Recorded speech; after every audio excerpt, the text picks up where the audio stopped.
While they're doing that, I thought that I would give you a little bit of background about me. It's the final one. Great.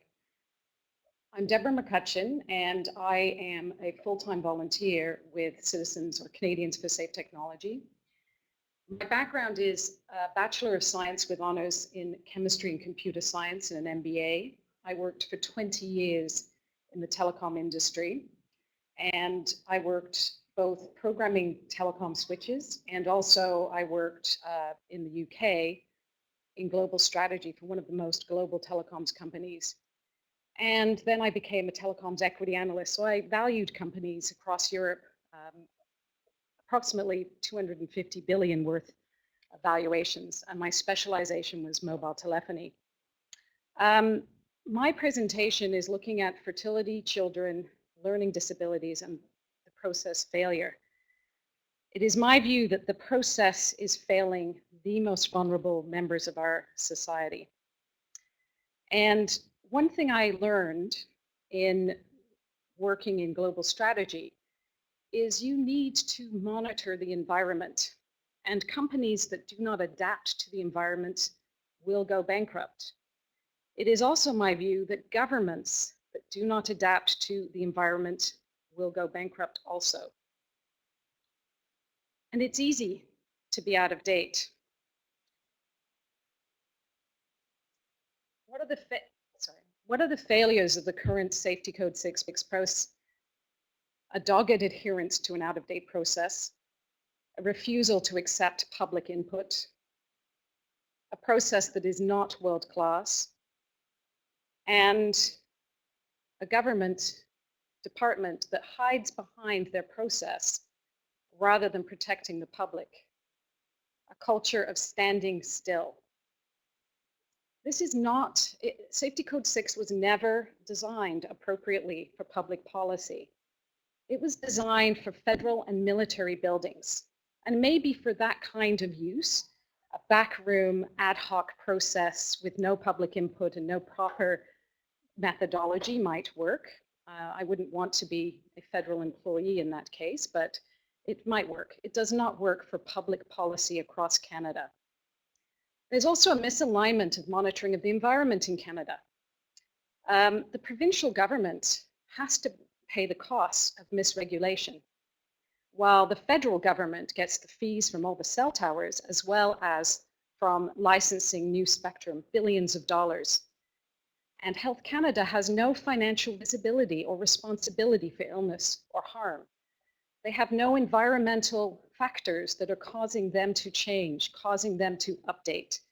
And I believe that's why they're in a state of stasis. The wrong people are regulating or reviewing the safety codes for this toxin.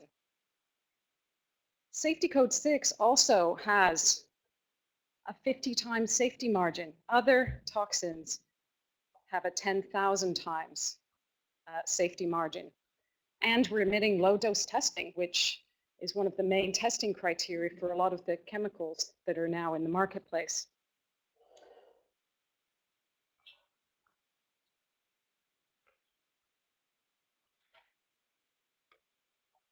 This is a specific look at the foundational concepts of Safety Code 6. And we see that short-term exposure is no longer relevant. Most people, including fetuses and children, are exposed 24/7. It's also irrelevant to look at single devices. There is simultaneous exposure to a multitude of devices, and everyone is experiencing that. And the SAR level, head, neck, and trunk of an adult man is extremely irrelevant. We are now dealing with devices that have 4, 5 antennas, where people and babies are carrying them in places that are not their neck, trunk, or head. I saw recently an iPhone application that was a baby rattle, and the baby was chewing exactly where the antennas were. The idea that that is the appropriate specific absorption rate is appropriate is out of date. The SAM head side is not relevant for women or children, and we know that children absorb far more radiation deeper into their brains. Also, gross tissue heating. Gross tissue heating, you've heard a lot about that today, is completely irrelevant. And time averaging is irrelevant. And you'll see my points there. You will be getting copies of all this. Okay, great. Being an equity analyst, I am very comfortable with numbers and spreadsheets. And I thought I would only look at one area. So I looked at ADD and ADHD and autism. These numbers are well available in the US. And I took appropriate numbers, equivalent Canadian revenue or costs, and cases. So what you can see is that we're getting a very substantial increase in the rate of ADD and ADHD. This is happening worldwide. Most interestingly, it's happening in those areas of the world with the highest electronics density, the highest microwave density. So we see Silicon Valley and other areas where ADD, ADHD, and autism are leading in terms of statistics, in terms of growth.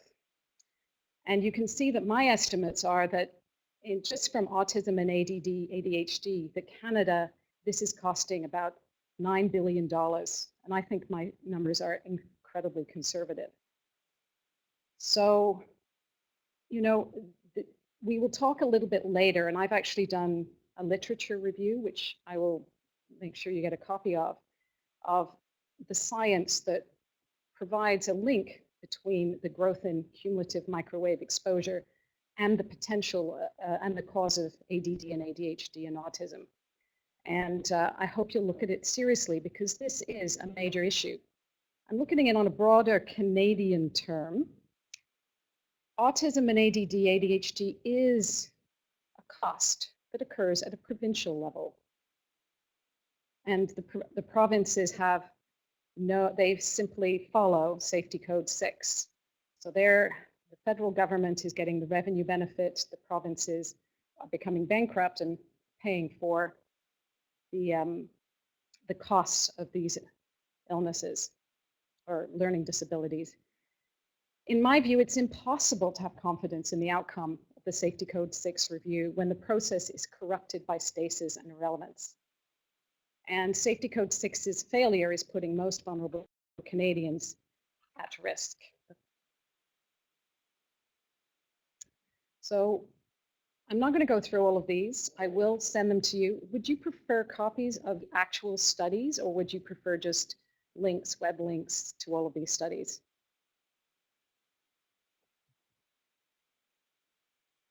Web links are fine, actually. Okay. That would be just fine. There's such a volume of literature that we're transmitting everything electronically anyway. So excellent. So studies showing children are more vulnerable. Prenatal exposure. This is a very important issue. Behavior and attention. And this is not the prenatal, this is postnatal. And we see those linkages with issues of blood lead levels and attention deficit, which also brings us to the issue of compound toxicity. It is very likely that people with higher levels of metals in their system will be more affected by microwave radiation. Key studies on autism. I believe you have a submission from Martha Herbert of Harvard, I believe. And I think I would ask you to read that very carefully. And of course, fertility. There's just been a huge review by the BC Centre for Disease Control, which I will send you that link, because that's also very important. Thank you. Any questions? Thank you very much. Any questions? As a scientist, I'd like to see literature like that. I'd love to send that. We had no idea, because of all the redacted documents and the refusal to answer any of our questions about this process, that you had no literature. It's amazing to me that, because Health Canada completed their own internal review, so we assumed that that had been forwarded to you. And it's... we're certainly an open slate for what we can consider, and we're we're focusing a lot on the most recent literature because there's been a lot of comprehensive reviews in the last few years. So I noticed that many of your articles are in 2010 to 2013, which is useful for us. So you're not looking at anything before 2010, 2014? No, I'm just saying that there are a lot of comprehensive reviews that are out there that have covered literature in the past. So we're focusing at least on making sure that we're adding the most recent thing. It's not that we're not looking at the older literature. It's just that there is new literature coming out. We want to make sure that that's covered. One of the things, a slide that actually didn't come up, but was in my pack, and you will see it, is talks about industry manipulation. I worked in the industry, so I'm, I think, qualified to talk about industry manipulation. And a very clear case of this is MobiKids. So this is one of the largest studies that's being conducted on children, and Canada is participating in this study. However, we are the only country that is the Canadian Wireless Telecoms Association is providing half of the funding, or they're one of the main two funders. And the actual terms of reference make it clear to me that the telecom industry will be up to their elbows in this study. The main Canadian scientist involved in this review is Daniel Krusky. I know that most of the panel members know him. And he has been, he had recommended benign neglect towards the science to Health Canada in order to, as a way of dealing with a concerned public. He is not the type of person that should be the main reviewer for Canada on a study, and certainly his industry links and the fact the study is being paid for by the industry does not give me a lot of confidence in the results, the Canadian results. Interphone, Canadians' Interphone study had the same issues. So, you know, it is an issue when we allow industry to rule our primary research, which is happening in this case. And I ask that perhaps as part of your Safety Code 6 review is not only a comment on the process that is so outdated, but also a comment on the future funding of scientific research in Canada not to be funded by industry. I have a comment. We have access to the entire world's literature. I can go to my office at the university and get anything that's published. So the problem is not lack of literature. The problem is trying to focus on what the public views as important. So I think it'd be most helpful for me to have identified the key studies that, in your view, require a change in the Safety Code 6 limits. Because we don't possibly have the time to go through several thousand papers to repeat. I understand that. Process. I've had quite a lot of dialogue, as you can imagine, with Health Canada on this issue. And my experience is when I talked about the irrelevance, the four main irrelevances of Safety Code 6, the one device, the SAR rate, the SAR, the focus on thermal, etc. Every time we speak to Health Canada, they dismiss the studies on the basis of one of those 4 points. So I think one of the issues is that perhaps the review criteria, we don't know because we haven't seen it, may not be appropriate because the current safety code is not appropriate, and to go back to those criteria is not appropriate looking forward. I think from my point of view as a scientist, the important thing is there evidence for some hazard that has not been adequately addressed by Safety Code 6? And if we receive papers that suggest there may be a hazard, then we can look at related papers, try to put these in a broader context, and see if there really is what reason to recommend a major change in Safety Code, as opposed to trying to review 2,000 papers that may be floating in the literature for the past 5 years. It comes back to Mark Friesen's point, which is the whole calculation of hazard and using weight of evidence. You know, what confidence can we have when we don't see any of the actual analysis? And we know that within the World Health Organization, their categorization of 2B, which there is an argument, a strong argument now in published literature for a 2A rating, is based on strength of evidence. And as a Canadian, that I prefer. Thank you. Okay, thank you very much. Very useful.